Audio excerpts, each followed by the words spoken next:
La transfiguración muestra la divinidad de Jesucristo.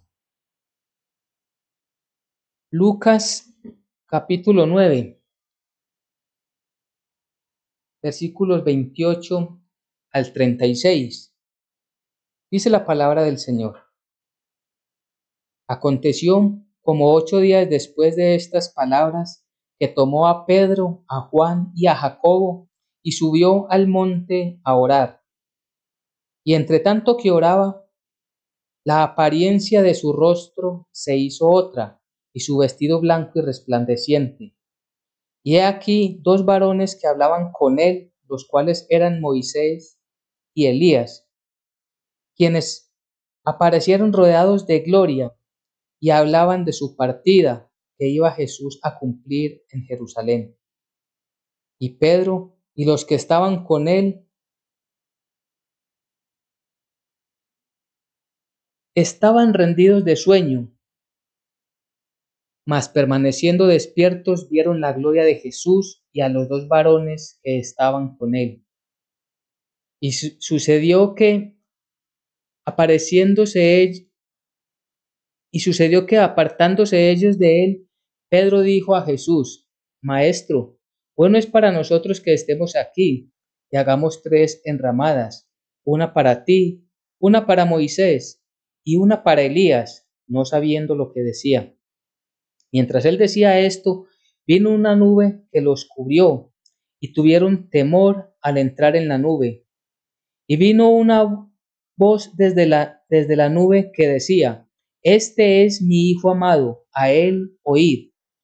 Y cuando cesó la voz, Jesús fue hallado solo, y ellos callaron. Y por aquellos días no dijeron nada a nadie de lo que habían visto. Amén y amén. Bien, este pasaje que conocemos es claramente el pasaje de la transfiguración. Y es muy importante conocer este pasaje, la importancia de este pasaje en la Biblia tiene un gran impacto en nuestra fe cristiana, porque nos muestra, y es lo que vamos a ver a lo largo del pasaje, la divinidad de Jesucristo. Jesucristo, lo hemos repetido y así está sembrado para siempre en nuestro corazón, Jesucristo verdadero Dios y verdadero hombre. Y esto se da en un contexto en el que Jesús venía hablando con sus discípulos. Hemos sabido que para comprender mejor un pasaje es importante tener el contexto en el cual se rodea la enseñanza. Y en este pasaje puntualmente sí que es bien necesario. Jesús venía hablando con sus discípulos y les pregunta: ¿quién dice la gente que soy yo? Y unos le dicen, unos que Juan Bautista, otro que Elías y otro que alguno de los profetas del antiguo que ha resucitado. Y ustedes, les pregunta a nuestro Señor Jesucristo, ¿ustedes quién dicen ustedes que soy yo? Y Pedro, hablando por todos, dice: el Cristo de Dios. Y efectivamente es una verdad contundente, plena.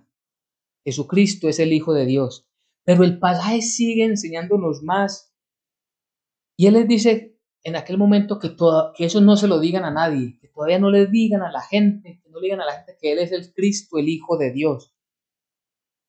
Porque primero debía de pasar Él por el sufrimiento, que era necesario, y así debía cumplirse, se cumplió perfectamente, que Él debía ser desechado por los ancianos, por los principales sacerdotes, por los escribas, y Él ser muerto, crucificado, ser muerto, pero algo también demasiado importante: resucitar al tercer día.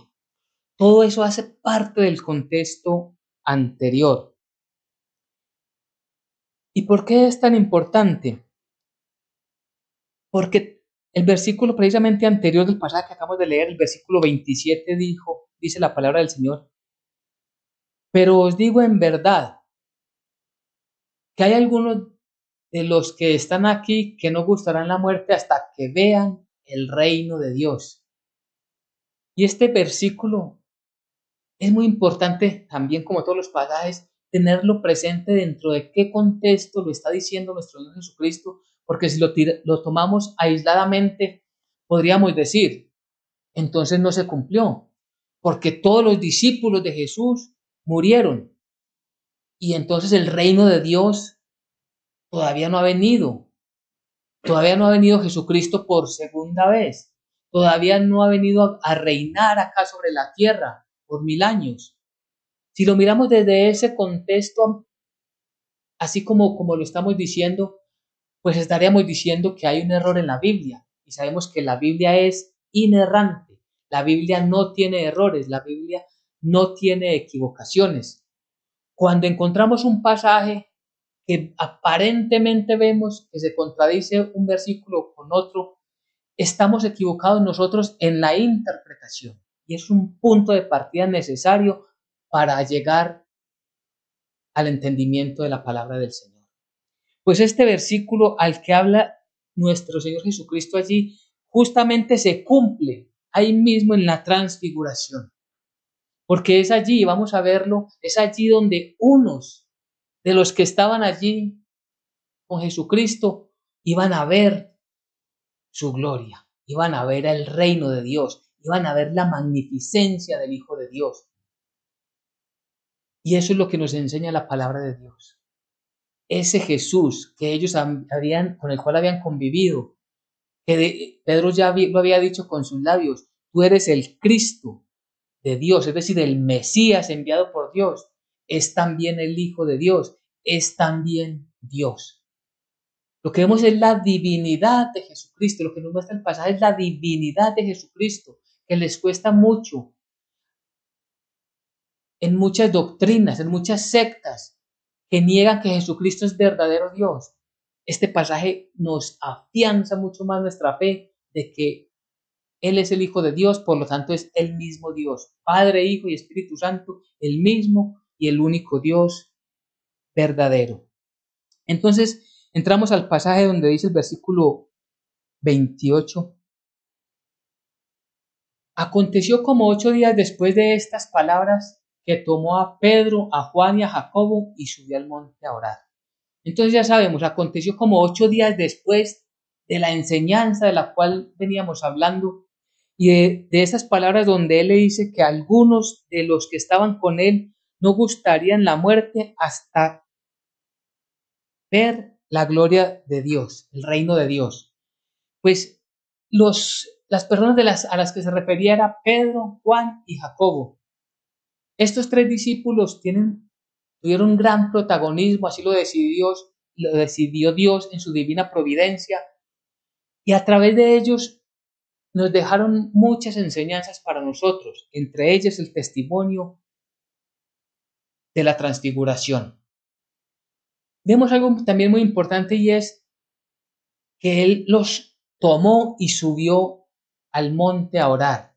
Recordemos la importancia de la oración, recordemos lo importante y el testimonio que dio Jesucristo de la oración, cómo Él subía en las noches a orar. Bíblicamente, en la noche, la Biblia nos muestra que en la noche se da la revelación.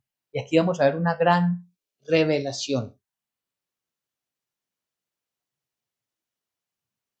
Y dice el versículo 29, y entre tanto que oraba, la apariencia de su rostro se hizo otra, y su vestido blanco y resplandeciente. Vemos aquí entonces que en medio de la oración se da el evento de la transfiguración.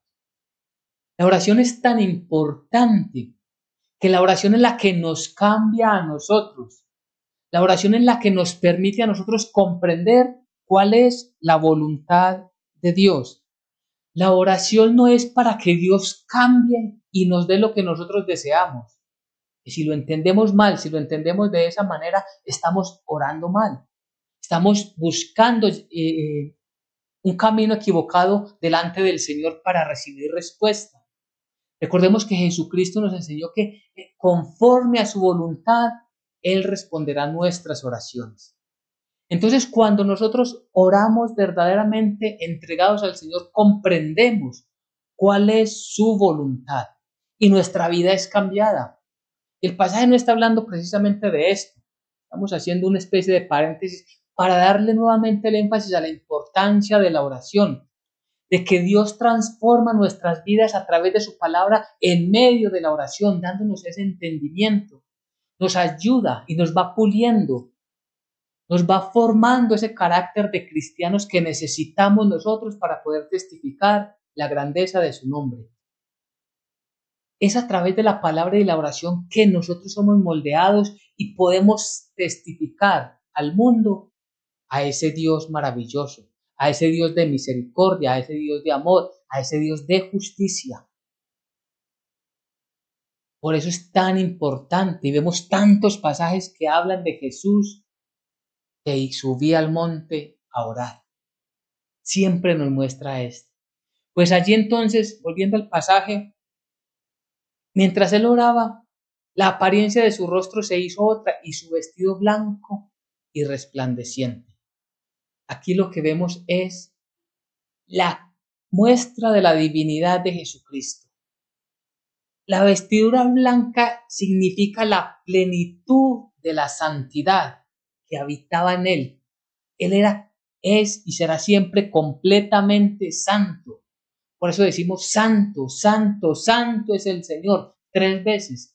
Así lo leemos en el Apocalipsis. Santo, santo, santo es el Señor. Es la plenitud de la santidad que hay en el Padre, en el Hijo y en el Espíritu Santo, el mismo Dios verdadero.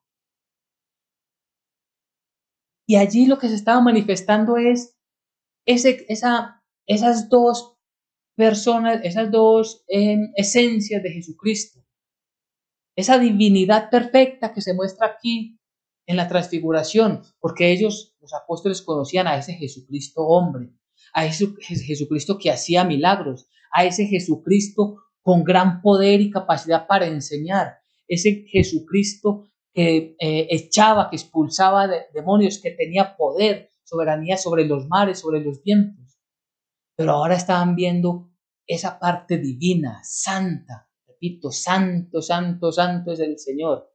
Se estaba manifestando allí, en Jesucristo. Ahora estaban viendo al Hijo de Dios, porque recordemos el contexto que es tan importante. ¿Qué decía la gente? ¿Que quién era él? Unos que Juan Bautista fue un hombre. Uno que Elías fue un hombre. Uno que de los antiguos profetas fueron hombres.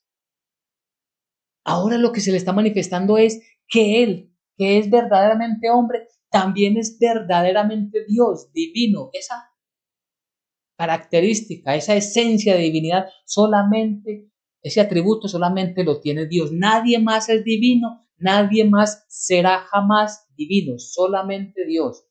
Nosotros seremos santos porque Él nos santifica, pero jamás seremos divinos. Es un atributo pleno y exclusivo de Dios. Y eso era lo que quería Dios mostrarle allí a los discípulos. Eso es lo que quería Dios que comprendiéramos al leer nosotros este pasaje. La divinidad de Jesucristo, la divinidad porque Él es Dios. Así lo hemos sabido, lo hemos comprendido, lo hemos conocido también a través de la carta que Pablo escribe cuando dice en Colosenses, porque en él habita corporalmente la plenitud, es decir, totalmente la santidad, la divinidad, la plenitud de la divinidad, la plenitud de la deidad, completamente Dios. Entonces por eso se da esa transfiguración. Ya ellos, ante ese resplandor, como dice el versículo 30, ante ese resplandor ellos no podían verle a ese Jesucristo hombre. Y adicionalmente, con él están 2 varones. Y aquí 2 varones que hablaban con él, los cuales eran Moisés y Elías. Y es una pregunta que seguramente muchos podríamos hacernos. ¿Y por qué Moisés y Elías? ¿Por qué no Abraham y David? ¿Por qué no Daniel y Jeremías? Y esto tiene una gran importancia. Siempre cada palabra, cada versículo que Dios nos dejó tiene un significado y una importancia que por la cual nos debemos prestarle plena atención. Moisés representa la ley. Elías representa los profetas, la ley y los profetas. Estaban allí con Cristo Jesús. Recordemos que desde Moisés, desde los profetas, desde el Antiguo Testamento, todo señalaba, todo apuntaba a Jesucristo. Y allí se está reuniendo todo en Él, con Jesucristo. Porque recordemos que en Él se cumplieron todas las profecías. En Él Él cumplió plenamente toda la ley. Solamente Él, Jesucristo, pudo cumplir toda la ley. Ningún otro, ningún ser humano. Solo Cristo Jesús, verdadero Dios, verdadero hombre, santo, santo, santo.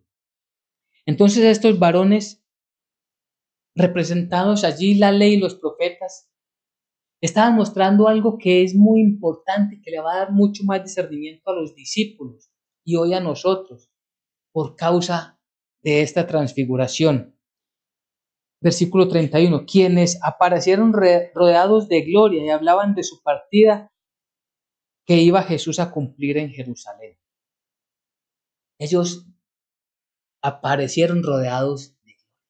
Ellos no tenían la gloria los había cubierto a ellos, la gloria de Dios estaba en aquel lugar, porque Dios estaba ahí, Jesucristo Dios estaba ahí, y la gloria de Jesucristo irradiaba, llenaba ese lugar con su luz, como dice Apocalipsis, al final no existirá ni el sol ni la luna, no habrá noche, porque la luz permanecerá, que es el Dios mismo iluminándonos todo.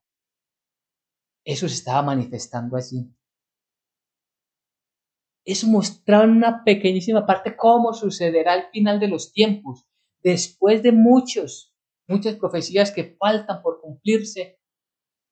Sucederá aquello entonces, después incluso de que Dios juzgue a todas las naciones. Y todos reunidos en un solo pueblo, los creyentes judíos y los creyentes gentiles que somos los cristianos hoy, reunidos como un solo pueblo, estaremos eternamente en la presencia del Señor, llenos de su luz. Y era lo que estaban allí. Recordemos, como dice la palabra del Señor, por cuanto todos pecaron, todos están destituidos de la gloria de Dios. Es decir, nadie podía entrar en la gloria de Dios, pero ahora en Cristo Jesús podemos entrar en esa gloria eterna, en su presencia, con su luz. Y estas dos personas que se reúnen con Jesús, ya sabemos, Elías y Moisés, dice que hablaban con Jesús, hablaban acerca de su partida, de que en él y él iba a cumplir en Jerusalén. Su partida, ¿a qué se refiere? A su muerte, su crucifixión, a su muerte, sepultura y resurrección. Y el tema de la resurrección está implícitamente aquí con gran importancia, y ya lo vamos a ver también. Recordemos que la palabra de Dios nos enseña que vana sería nuestra fe si Cristo Jesús no hubiera resucitado, pero porque Él resucitó, es que todo recobra mucha más importancia y mucho más valor. Y ellos estaban hablando de que Jesucristo iba a cumplir lo que ellos habían anunciado, lo que Moisés había anunciado, lo que Elías había anunciado, lo que los profetas habían anunciado, lo que el Antiguo Testamento había anunciado, que era necesario, porque es el contexto anterior, es necesario que el Hijo del Hombre padezca muchas cosas. Dice en el pasaje anterior, en versículo 22, 23 de este mismo capítulo 9. Era necesario. Es decir, todo estaba planeado y así tendría que cumplirse y así se cumplió, lo hemos visto también. Que iba Jesús a cumplir en Jerusalén. Él iba ya camino a Jerusalén a cumplir ese propósito específico de presentarse como ofrenda limpia, santa, un cordero manso y humilde, presentarse a Él como sacrificio para limpiarnos a nosotros de todos nuestros pecados. Entonces vemos que todo esto es un propósito de Dios. Jesucristo le había anunciado ya varias veces a los discípulos que era necesario Él pasar por la muerte, pero también les estaba anunciando que todo esto debía cumplirse y ahí le estaba anunciando de su resurrección, que Él resucitaría al tercer día. Dice el versículo 32. Y Pedro y los que estaban con él estaban rendidos de sueño, mas permaneciendo despiertos, vieron la gloria de Jesús y a los dos varones que estaban con él. Algo que también se repite con los discípulos. Recordemos cuando Jesús ya estaba orando, haciendo esa oración ya a pocas horas, a pocos minutos de que llegaran a aprenderlo. Había llegado ya estaba llegando la hora de que lo iban a azotar, que lo iban a humillar, lo iban a ultrajar completamente. Y él sube a orar y deja a los discípulos que lo esperaran también orando unos metros antes. Cuando él viene, pues se encuentra durmiendo. No podéis velar conmigo tan solo una hora. Es el reclamo que les hace Jesús. Y es que aquí nos muestra la dificultad que tenemos nosotros para permanecer en oración. Podríamos nosotros pensar cuántas veces hemos querido orar, pasar muchas horas o mucho rato en la noche orando o levantarnos temprano a orar y el sueño nos puede. Esto le estaba sucediendo a Pedro y a los que estaban con él, a Juan y a Jacobo. Tenían sueños, tenían pesados los ojos. De hecho, algunas tradiciones dicen que estaban dormidos y fueron despertados. Nosotros tenemos que luchar contra eso. Tenemos que luchar contra la pereza, contra el sueño y esforzarnos para que el tiempo que dediquemos en oración sea verdaderamente en oración. No parte durmiendo y parte en oración como entre dormidos orando, no, sino que una conciencia despierta estemos orando a nuestro Señor. Jesucristo lo estaba haciendo. Quienes no lo estaban haciendo eran sus tres acompañantes. Pero cuando ellos fueron despertados, lo dice que más permaneciendo despiertos vieron la gloria de Jesús. Allí está el momento sublime de la revelación, la gloria de Jesús. Y vieron en medio de esa gloria de Jesucristo a los dos varones que estaban con él. Ahora ellos ya no estaban dormidos, ya no estaban somnolientos, ahora estaban plenos al ver la gloria de Jesucristo. Ya no quedaba duda en sus corazones de que Él era el Hijo de Dios. Y esto aún sería mucho más el entendimiento cuando vieron su resurrección, cuando fueron testigos de la resurrección de Jesucristo. Versículo 33. Y sucedió que apartándose ellos de él, ¿quiénes? Moisés y Elías. Sucedió que apartándose ellos de él, Pedro dijo a Jesús: Maestro, bueno es para nosotros que estemos aquí y hagamos tres enramadas, una para ti, una para Moisés y una para Elías, no sabiendo lo que decía. Importante esa anotación al final, no sabiendo lo que decía. Porque ¿qué es lo que encontramos aquí? Pedro siempre impulsivo, él siempre tomando el liderazgo, siempre buscando ir adelante. Es bueno para nosotros que estemos aquí, hagamos tres enramadas, una para ti, una para Moisés y una para Elías. Está poniendo a en la misma condición, a la misma estatura, a Jesús con Moisés y con Elías. Acaba de ver el resplandor, acaba de ver la gloria de Jesucristo.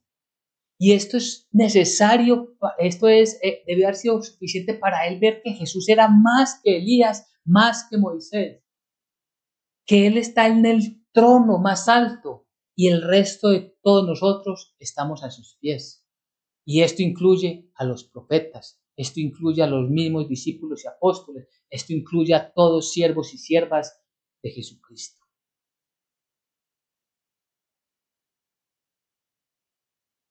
Es bueno que nosotros tengamos el entendimiento correcto, eso sí es lo que es bueno. Es bueno que entonces nosotros comprendamos lo que Él quería mostrarles, que aquellos que decían que Él era o Juan Bautista resucitado o Elías o uno de los profetas del antiguo, que Él era mucho más que eso, como nos dice el libro, la carta a los hebreos, mayor que los ángeles, mayor que los profetas, mayor que los sacerdotes, mayor que las ofrendas, mayor que todo, absolutamente que toda la creación. Él es el Dios todopoderoso, creador del cielo y de la tierra. Todos el resto somos creación de Él. Y por eso lo que nos muestra la palabra, lo que nos dice es el versículo 33, el versículo 34, perdón. Mientras él decía esto, vino una nube que los cubrió y tuvieron temor de entrar en la nube. Miremos que hay una segunda revelación para ellos. Mientras él estaba hablando, mientras estaba diciendo Pedro esto que lo hacía sin entendimiento, vino una nube que los cubría. La nube significa la presencia de Dios a ellos. Ellos por eso tenían temor. Siempre, siempre da temor venir delante del Dios Todopoderoso, sino es a través de Jesucristo. En Cristo Jesús tenemos la confianza para estar delante del Padre, solamente estando en Cristo Jesús. Ellos tuvieron temor al entrar en la nube, versículo 35. Y vino una voz de la nube que decía, este es mi Hijo amado, a él oíd. Este es mi Hijo amado, a él oíd. Ahora ellos tienen toda la revelación divina delante de sus ojos. Ahora ellos sí ven entonces y sí comprenden que es mayor que Elías, que es mayor que Moisés, que es mayor que los profetas. Y lo que nos va a mostrar el pasaje es que en él, cuando dice a él oír, esto significa escucharlo con entendimiento y seguirle, escucharle con entendimiento y obedecerle. Eso significa a él oír, porque Dios Padre está testificando, es a él al que deben escuchar, a nadie más. Y en esto es lo que levanta mucha ampolla en medio de la religión cuando decimos estas cosas. Que solamente es escuchando a Jesucristo, solamente es siguiendo a Jesucristo, solamente es orándole a Jesucristo y a nadie más. Que solamente es a través de Él que recibimos la salvación. Y que solamente es a través de Él que vamos nosotros al Padre. Y repito, sé que esto molesta de pronto a algunas personas, pero no es a través de la Virgen María. No es a través de San Pablo, como le llama la tradición, o San Pedro, o una gran cantidad de san que se han inventado. Es solamente a Él, a Jesucristo, el que debemos oír. No escuchemos doctrinas y fábulas de hombres. Es que el mismo Pedro testificó esto. Vamos a segunda de Pedro, capítulo 1, versículos 16 al 18. Allí él está diciendo que no es con las fábulas de este siglo, porque él dice, porque no os hemos dado a conocer el poder y la venida de nuestro Señor Jesucristo siguiendo fábulas artificiosas, sino como habiendo visto a nuestro con nuestros propios ojos su majestad. Pues cuando él recibió de Dios Padre honra y gloria, que es el pasaje que acabamos de leer, este es mi Hijo amado, en quien tengo complacencia, o en quien a quien debéis oír. Dice, pues cuando él recibió de Dios Padre honra y gloria, le fue enviada desde la magnífica gloria una voz que decía, este es mi Hijo amado, en el cual tengo complacencia. Y nosotros, está testificando Pedro, y nosotros oímos esta voz enviada del cielo cuando estábamos con él en el monte santo. Miremos entonces, Pedro está diciendo, nosotros no venimos con fábulas, con artimañas, con engaños. No es diciendo cosas que no están en la Biblia para recibir y conseguir adeptos. Jesucristo no se complace en una congregación por su número de personas que estén allí. Jesucristo se complace donde hay 2 o 3 en su nombre, donde hay 2 o 3, donde hay una pequeña congregación, donde hay una familia que le busca a Él, que le honra a Él, que se complace en su palabra, que está obedeciendo a Dios porque es un mandamiento de Dios que dice, a Él, óiganlo a Él oíd. Óiganlo a Él porque solamente en Él tengo complacencia. Las otras facciones religiosas lo que están mostrando es que Dios, según ellos, se complace por las obras que haces o que hacen ellos. Y que a través de esas obras omiten a Jesucristo y van delante de Dios mostrando unas obras que, conforme a Isaías, son trapos de inmundicia, dice la palabra del Señor. Es decir, son aborrecibles delante de los ojos de Dios. Toda persona que llegue delante de Dios con obras sin Jesucristo es echado de su presencia. Esas obras son aborrecidas por Dios. A Él es el que debemos escuchar y es la plenitud de la manifestación de Dios para nuestras vidas, Cristo Jesús. En Él, y es la enseñanza para nosotros el día de hoy, en Él debemos poner toda nuestra atención, repito, lo que significa oír. Es prestar atención con entendimiento para obedecerle, para seguir lo que dice a Él, no las fábulas de este mundo.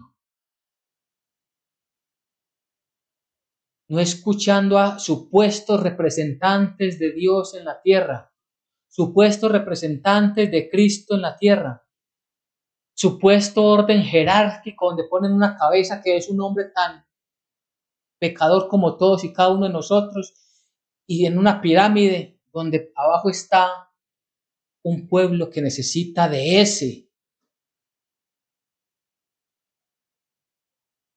sacerdote humano para llegar delante de Dios. Porque no hay entendimiento bíblico, porque no estamos escuchando a Jesucristo, porque no estamos leyendo con entendimiento su palabra, porque nos da pereza, nos da sueño estudiar la palabra de Dios.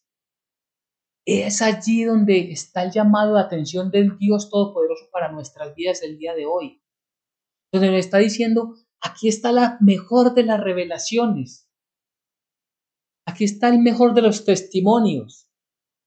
Cómo se nos muestra Jesucristo hombre y cómo se nos muestra Jesucristo Dios. Y que en Él estamos nosotros completos. En Él estamos nosotros completamente seguros de la salvación.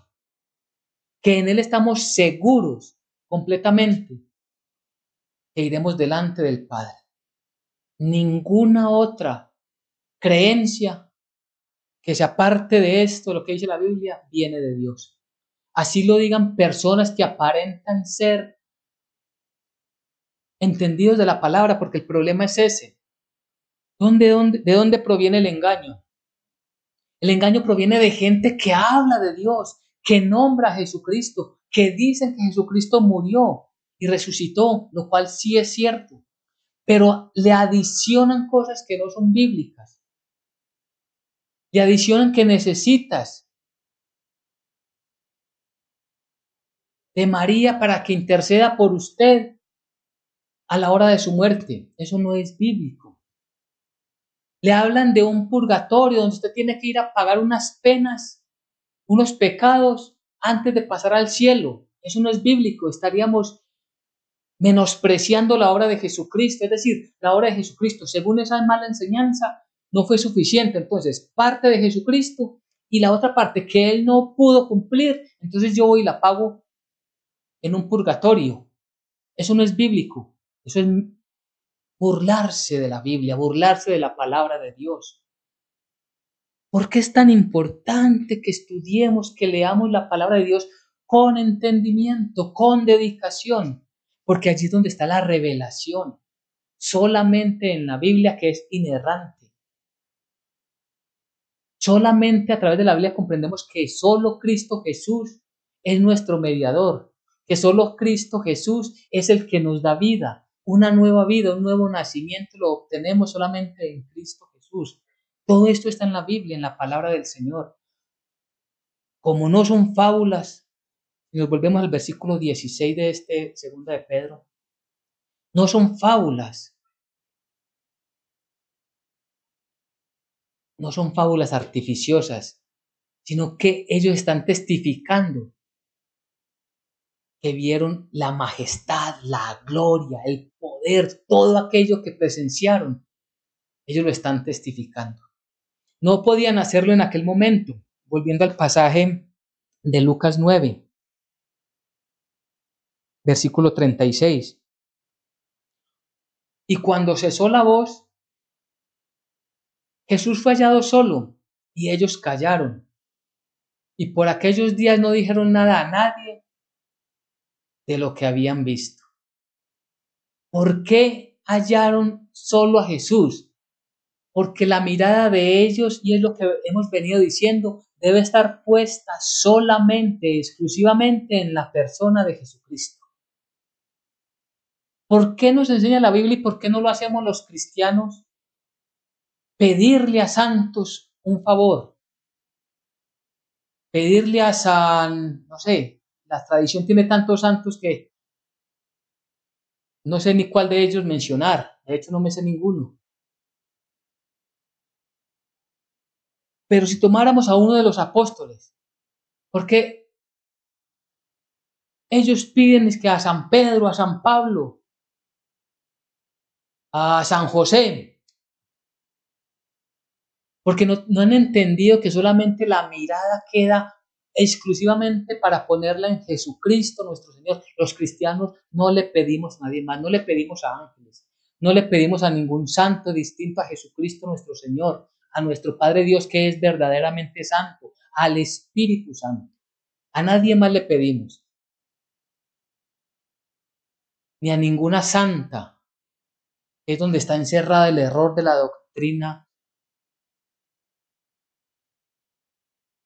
de la Iglesia católica. Debemos nosotros prestarle atención, porque aquí el pasaje nos está diciendo que ellos no vieron a ninguno más. Ya no era lo que dijera Moisés, ya no era lo que dijeran los profetas, es que ellos estaban señalando, repito, a Jesucristo, ya es mirar a Jesucristo, que en Él se cumple la ley y los profetas, y en Él debe estar puesta toda nuestra vida. Debemos estar nosotros solamente delante de Él. Y entonces dice el pasaje que ellos no dijeron nada por aquellos días. ¿Por qué no dijeron nada? ¿Por qué no bajaron del monte a contarle a todo el mundo la experiencia? De hecho, el pasaje dice que el mismo Jesús, la Biblia nos dice que el mismo Jesús les prohibió por el momento no decirlo. Mateo 17, 9. Miremos cómo nos dice la palabra del Señor para que vamos terminando. Allí nos muestra, allí nos enseña la palabra del Señor. Hablando en el mismo contexto, cuando descendieron del monte, Jesús les mandó diciendo, es decir, Mateo dice que Jesús les ordenó que no lo dijeran. No digáis a nadie la visión hasta que el Hijo del Hombre resucite de entre los muertos. Era necesario tener toda la información completa, toda la revelación completa para ellos salir a anunciar todo el Evangelio de la salvación por gracia. Vemos aquí la importancia de la resurrección que hablamos ahorita. Es que la resurrección es parte fundamental de nuestra fe cristiana. Mire, las otras creencias, los budistas creen en reencarnaciones, otros creen en una gran cantidad de mitologías, pero ninguno habla de la resurrección de los muertos, siendo Jesucristo el primogénito, el primero en haber resucitado. El preeminente sobre todo es Cristo Jesús. Ahora que Él ya había resucitado, es que Pedro testifica allí en la segunda carta de Pedro, que Él escribe. Ahora sí podían contar completamente porque era necesario que el Cristo padeciera, fuera entregado en mano de los gentiles, porque iba a ser crucificado, porque era necesario que fuera crucificado, morir y ser sepultado, y porque se cumple la plenitud del plan de salvación en la resurrección. Allí se cumple el plan de salvación completamente. Lo que habían anunciado los profetas, lo que había anunciado Moisés, recordemos que Moisés anunció al pueblo de Israel que Dios levantará dentro del pueblo un profeta como él. A él debían escucharlo, aquel que no lo escuchara iba a morir. Y es lo que nos enseña la palabra del Señor. Quien no entienda, quien no escuche y obedezca este mandamiento que acabamos de recibir hoy, a él oír, es decir, escucharlo con entendimiento y obedecerlo, seguirlo en obediencia, esa persona va a salir de la congregación de Jesucristo. Entonces, para que vamos concluyendo en este pasaje de la transfiguración, encontramos la revelación completa de la divinidad de Dios manifestada en Cristo. Jesucristo, verdadero Dios, Jesucristo, verdadero hombre. Es lo primero que tenemos y esto no se nos puede olvidar porque los testigos de Jehová que niegan de la divinidad de Jesucristo no quieren recibir este pasaje. Seguramente lo han leído y buscarán tergiversarlo, pero la palabra de Dios nos enseña claramente que Él es Dios, divino completamente. Y ese es el segundo punto. Ese atributo de divinidad solo lo tiene Dios, no hay nadie más ni jamás nadie lo tendrá. Nosotros seremos glorificados, es decir, estaremos en un cuerpo sin pecado, pero divino solamente Dios, Padre, Hijo y Espíritu Santo. Y ese es el segundo punto. El tercer punto, y es que las profecías, todos los profetas, todas las escrituras nos conducen a Jesucristo. Todas ellas nos hablan, nos señalan, nos muestran que el camino es Cristo Jesús. Ese es el tercer punto. Y el cuarto es precisamente Cristo Jesús. A Él debemos escuchar porque solamente en Él Dios tiene complacencia. Si queremos ir a Dios sin ir en Jesucristo, no vamos a ser recibidos por Dios Padre. Solamente en Cristo Jesús vamos a ser recibidos. Es decir, Dios nos va a recibir, se va a complacer mucho más de Cristo Jesús si estamos en Él, porque somos los redimidos por Él, los salvados por Él. La iglesia por la cual el Padre lo envió. Él algún día nos va a presentar: Padre, aquí están los que tú me mandaste a redimir, a salvar. Y nosotros estaremos gozosos con Él y le daremos gracias por habernos dado la revelación, el entendimiento de pasajes tan maravillosos como este, de habernos dejado su Biblia escrita para que la estudiemos y de esta manera apartarnos de las fábulas humanas. Por eso, la transfiguración muestra la divinidad de Jesucristo. Amén y amén.